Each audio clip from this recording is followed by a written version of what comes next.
Today, we recognize the very best in innovation, teamwork, and service excellence at King County with this year's Executives Performance Excellence Awards. I established these awards back in 2018 to honor employees and work groups for their exceptional contributions to performance, leadership, and innovation. They recognize individuals and teams who are delivering measurable improvements through lean thinking, data and measurement, teamwork and respect for people, performance excellence, and an unyielding commitment to continuous improvement.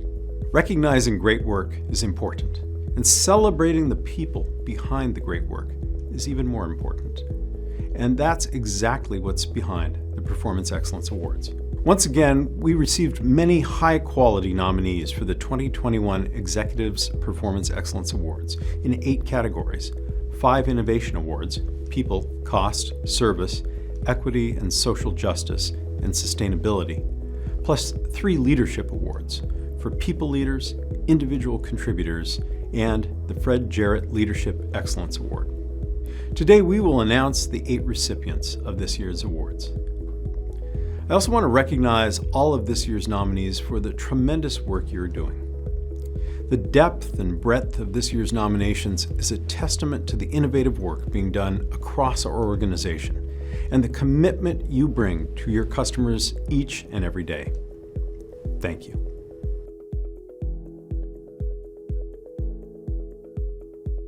Hello, my name is Dwight. I am the Director of the Office of Performance Strategy and Budget and also the county's Chief Operating Officer. It is my privilege today to award the 2022 Innovation Award in the Cost category to the Procurement and Payables section of the Finance and Business Operations Division of the Department of Executive Services. The specific award is for their Strategic Sourcing Initiative. This initiative combined a process with specific examples to test that process. The process is to look at how the county contracts for goods and services and try to find ways to be more efficient and to save us money. The specific examples they considered were office supplies, chemicals for our wastewater treatment division, and cell phones. And in each category, they were able to identify ways to save the county money and have more efficient contracts with our vendors. One great example is they discovered that we actually had multiple contracts with multiple vendors, sometimes in the same department, for cell phones. And by consolidating those contracts, we were able to get much better pricing and save hundreds of thousands of dollars a year just in cell phone service itself. The great thing about this initiative is now we can extend it to all kinds of other goods and services that the county buys and extend those savings across the entire government. So I want to offer my congratulations to the Procurement and Payables section for outstanding work that receives the Cost Award for 2022.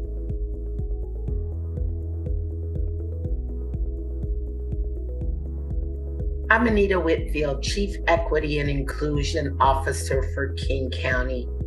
It is my pleasure to present the Innovation Award for Equity and Social Justice to the Environmental Health Services Division of Public Health. They provided a low-cost, highly effective way for vulnerable people in King County to reduce their exposure to both wildfire smoke and COVID-19 in their homes and their businesses. And they did it with something as simple as a box fan and furnace filters. We all know that wildfire smoke events have been occurring more and more frequently over the last few years. These wildfires not only make it difficult to breathe outdoors, they compromise indoor air quality as well.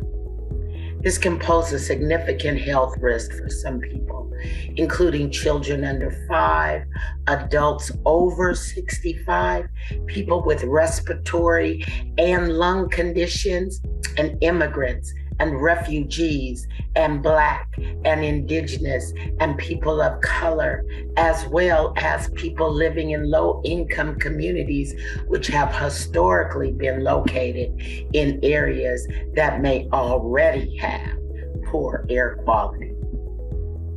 It's clear that not everyone can afford a costly air filtration system in their home or their business. Even portable air filtration units can cost between $100 to $300. So the Environmental Health Services Division partnered with community-based organizations to distribute box fan filter kits to communities and to individuals where there was the highest need, and they provided training on how to use those kits.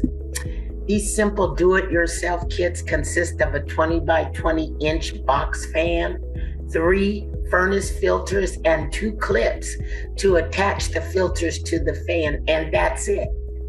This easy to assemble solution only costs $30 to $40. The replacement filters only cost $5 to $10, and yet they can reduce some types of air pollution by up to 90% in a 300 square foot room within 20 minutes.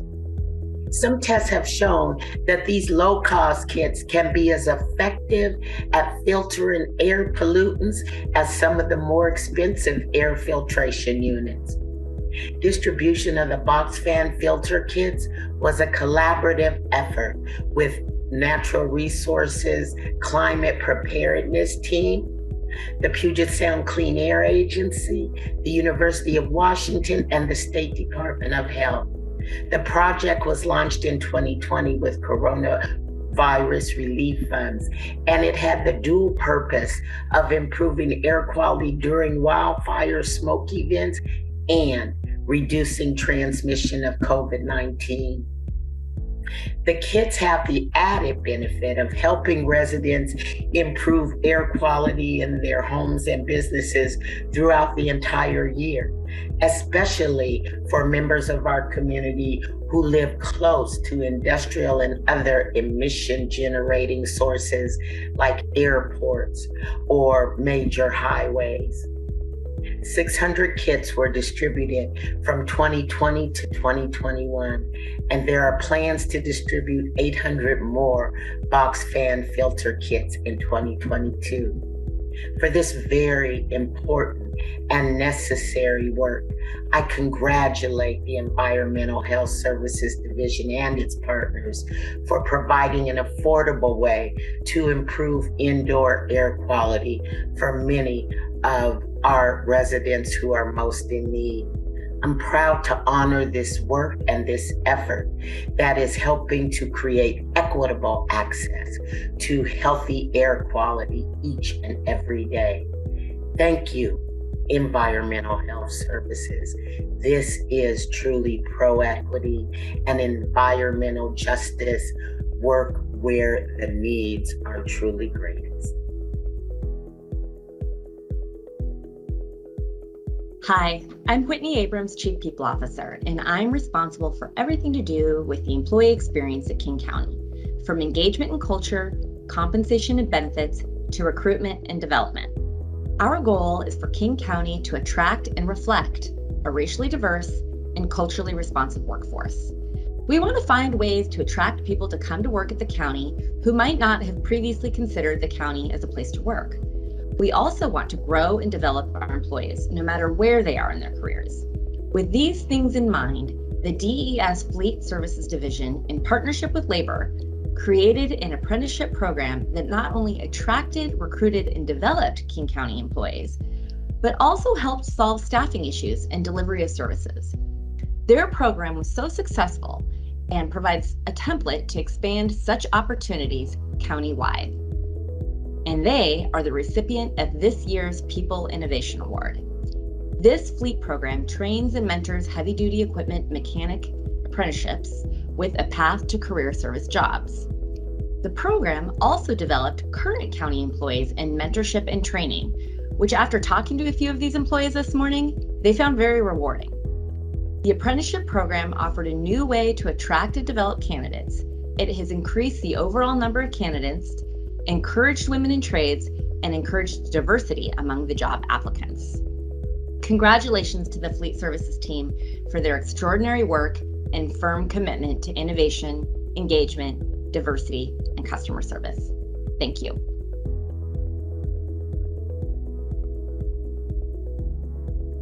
I'm Natasha Jones, Director of Customer Service for King County. It is my pleasure to present the Innovation Award for Service to the Developmental Disabilities and Early Childhood Supports Division of the Department of Community and Human Services. Through a collaboration with multiple King County departments and community partners, they quickly turned a county-owned hotel into safe temporary housing for refugees fleeing Afghanistan. Close to 75,000 Afghan refugees entered the United States when it withdrew troops from Afghanistan last summer. Hundreds of those folks evacuated right here to King County.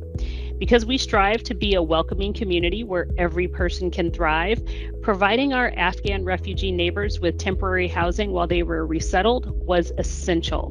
One of the hotels the county acquired for the Health Through Housing initiative was put into use, and the Facilities Management Division quickly prepared the hotel for the first Afghan refugee guests and continued to provide cleaning and sanitizing services as those hotel guests arrive. So that hotel team took equity and culture into consideration to create a guest experience that would be extremely welcoming. They trained with staff from Joint Base Lewis McChord to learn about Afghan culture and about the refugee journey for the people who would be joining us here. They used all of what they'd learned to develop some policies that respected the culture of the guests while also providing the structure that staff needed to provide the services that we were offering. The former hotel guests and others from the Afghan community were hired then as hotel staff, and King County's Department of Human Resources and the Office of Equity and Social Justice also helped expedite the processes that needed to happen behind the scenes to make all of this work. This showed the collaboration between different county departments that made this whole process a little bit easier for our incoming guests. That allowed the hotel team to deepen their understanding of the experiences of the guests and also to ease their transition during this very difficult time. The hotel team took some steps to make the hotel a positive home and a community at the same time. For example, they created a playroom for children and set up a schoolroom where kids could prepare for the classes that they were going to take while they waited to enroll in local schools. And since a lot of families came here with very few personal possessions, really just the clothes on their back in some cases, they were given access to a room full of donated goods. All of this was taken care of by King County staff and DCHS. That sewing room was also created through donations of sewing machines and fabric, and this allowed the women who had come here to make their own traditional Afghani dresses. The sewing room had the additional benefit of building community in the hotel while allowing people to access a little piece of home in this new location. Public health then also got involved. They conducted a mass testing and COVID and flu vaccination event because remember, this was all going on during the time of COVID. And so that helped keep the number of COVID cases to just 10 in this large hotel, even as the Omicron variant surged in our local community. Metro Transit also joined in this event, and they helped to sign up hotel guests for reduced fare Orca cards so they'd have a little bit easier time getting around in their new community. All of this took place between October of 2021 and February of 2022, and that refugee resettlement hotel provided temporary housing for more than 460 people. Close to 270 of those folks have moved out, and 98% of them went to permanent housing, including about 2% who moved in with a family member. So it was a tremendous success, all of the work that went into making this happen for these new residents here in King County. The Refugee Resettlement Hotel was the first of its kind in the state, and it has since gone on to become basically a model for two new state-operated hotels that recently opened, offering the same types of services. So I offer my heartfelt congratulations to the Department of Community and Human Services and its many partners on this project for providing this temporary home for Afghan refugees, really at a time of incredible disruption in their lives. Your efforts help embody what many of our King County values are and point us in the direction of our true north. Thank you and congratulations.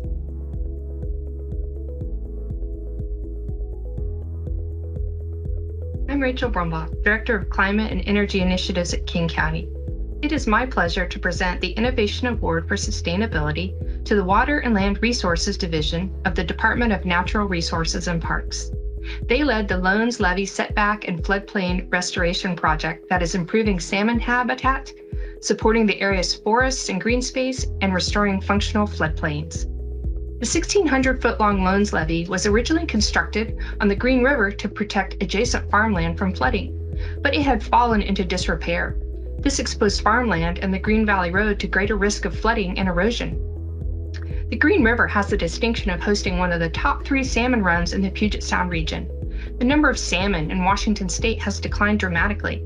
This has had a negative impact on tribal culture, their survival of endangered orcas that rely on salmon as a vital food, and the local fishing economy. The Loans Levee Restoration Project provided benefits on multiple fronts. Working with the owner of the land adjacent to the levee, the project crews removed the deteriorating Loans Levee and constructed a new, stronger levee that was set back from the river. This is protecting homes, land, and roadways along the Green River from flooding and erosion, and reconnecting and establishing about 35 acres of highly functional floodplain habitat. Consulting with the Muckleshoot tribe on a leading-edge design, the crews also reestablished a section of the Green River in a way that continually recreates conditions that allow salmon to spawn, and young salmon to gain the strength they need to trek to the ocean and back. This is helping preserve salmon and other native fish habitat for present and future generations. The Loans Levee Restoration Project advances both King County's Clean Water, Healthy Habitat Strategic Plan and the Governor's Salmon Recovery Strategy. A project like the Loans Levee Restoration typically takes a decade to complete, but King County and its partners completed the project in just 6 years. A major contributing factor was the unified efforts of multiple agencies, nonprofits, and private landowners to achieve mutually beneficial goals. An added bonus was that careful financial management of the project saved over $600,000 in county funds. So congratulations to the Loans Levee Restoration Project team for embodying our King County value of responsible stewardship and for taking action to preserve our county's resources for generations to come.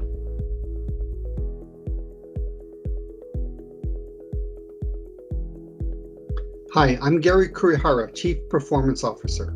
I'm honored to be presenting the Leadership Award for Individual Contributors, which is awarded to an employee who understands our values and lives them in how they do their work and interact with colleagues and customers, who within their role and responsibility moves us closer to our true north, making King County a welcoming community where every person can thrive, and pushes themselves to achieve results that make King County a better place for our employees and the people we serve.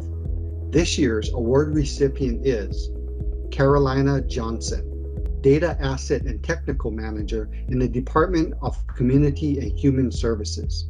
Congratulations, Carolina.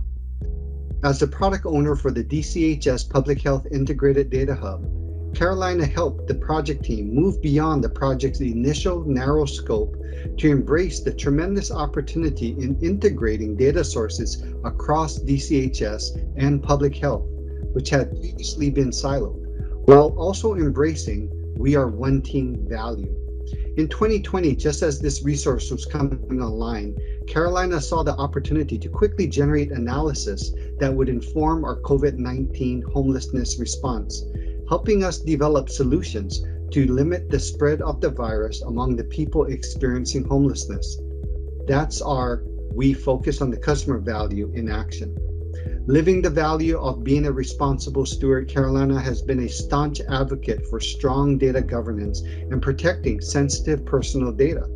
Carolina is extremely focused on continuous improvement and documenting processes that others can learn from and build upon. She has worked to create collaborative and reproducible data products and support her colleagues to improve their data processes through one-on-one teaching and creating opportunities for peer learning.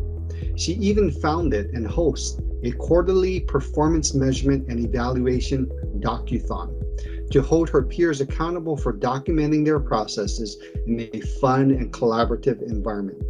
A natural teacher and process improver, Carolina has led monthly data groups with her peers to facilitate skill building and knowledge sharing and has proactively created numerous platforms for the team to efficiently and effectively collaborate and share code, documentation, and analytical approaches. Once again, congratulations, Carolina. Thank you for your expertise in understanding the power of data and analytics and using that to drive decisions that make people's lives better. Thank you for your innovation, your collaboration, and your leadership.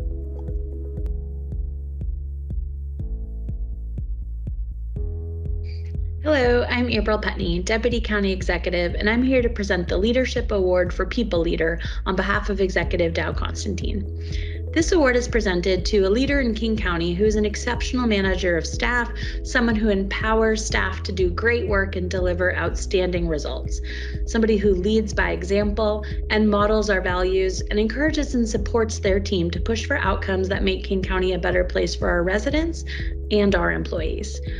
In response to the COVID-19 pandemic, we've all had to do things a little bit differently. Sometimes we've asked our employees to radically change the way they do things, and sometimes we've asked them to stand up entirely new programs on really short notice, all so we can meet the changing needs of our residents. Having strong people leaders who can inspire and mentor their teams has been crucial in these efforts. Leaders like this year's honoree, Hedda McClendon, COVID Emergency Services Director in the Department of Community and Human Services.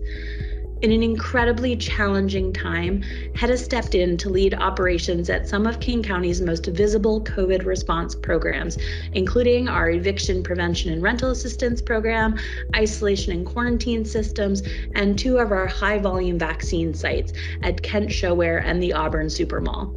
She also stood up and led operations of the White Center Cooling Center during last year's historic heat wave. Each of these would have been, in and of itself, a wonderful feat of leadership and service delivery for King County residents. Taken together, they are a remarkable list of accomplishments for any leader to personally oversee over the course of a single year. But of course, Hedda didn't do it by herself. In each case, she led multi-departmental teams over which she did not have formal authority. These were joint efforts across departments and sometimes across community-based organizations, but in each instance, Hedda was able to offer leadership, partnership, and information sharing that built effective teams and delivered big results. More than 3,700 people received COVID isolation and quarantine services. More than 20,000 households had their rent paid and avoided likely eviction, and tens of thousands of people received COVID-19 vaccines at our county-operated high-volume vaccine sites that were intentionally located in 2 of King County's most under-vaccinated communities, and that is just during the period in which Hedda was involved. Throughout, Hedda has remained committed to searching out and supporting other leaders to elevate, train, and eventually replace her, and her ability to take on and lead new tasks was only possible because she trained other leaders to replace her in every project she undertook. In her isolation and quarantine work, she identified 2 promising tactical leaders and began exposing them to the higher level leadership, later allowing Hedda to turn over day-to-day operations of the system to those leaders altogether. She used the same pattern of junior leader development and empowerment in her vaccine and eviction prevention work. Importantly, in each of these instances, Hedda identified, trained, and empowered rising leaders of color. By leading by example, leading with racial justice, and intentionally developing new leaders, she's been able to change the team she leads and grow new leaders within DCHS and King County for the coming years. Congratulations, Hedda. Thank you for being a great people leader and helping your team live our values, do great work, and support our employees and residents in this most challenging of times.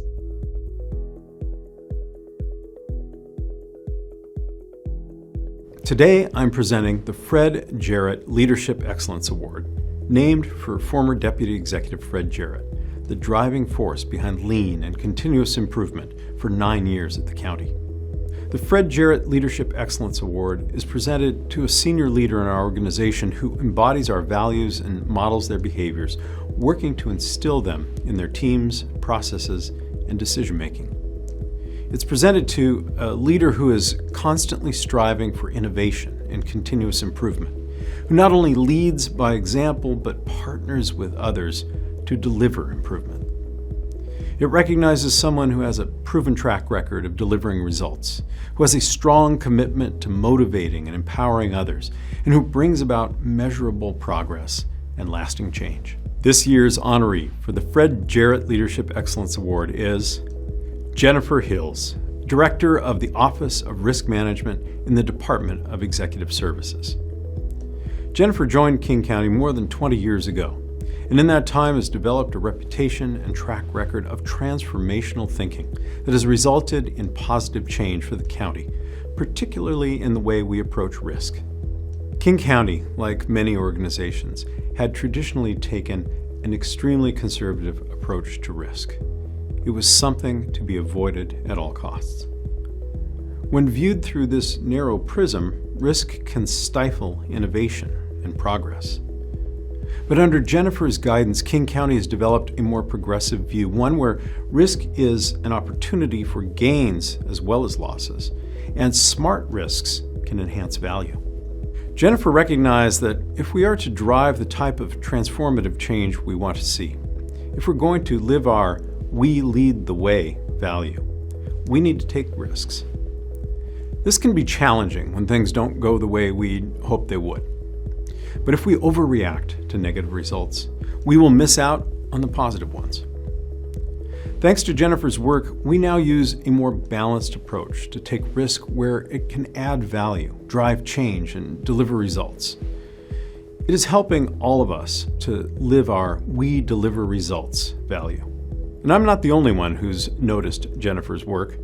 In 2018, she was named Public Risk Manager of the Year by Prima, a risk management association for public agencies, in recognition of her innovative work on risk appetite. Jennifer is one of the early adopters of lean and continuous improvement at King County. She embraced lean thinking and, with her team, grew a culture in risk management with a focus on active problem solving, transparency, visual management, team huddles, and innovative thinking. Under Jennifer's leadership, risk has modernized its tort claims handling process to be more transparent and timely. After working with council to amend King County Code, Risk became the first county government agency in Washington able to accept electronically submitted claims, starting with emailed claims in January 2020 and then launching an online claims portal in June 2020.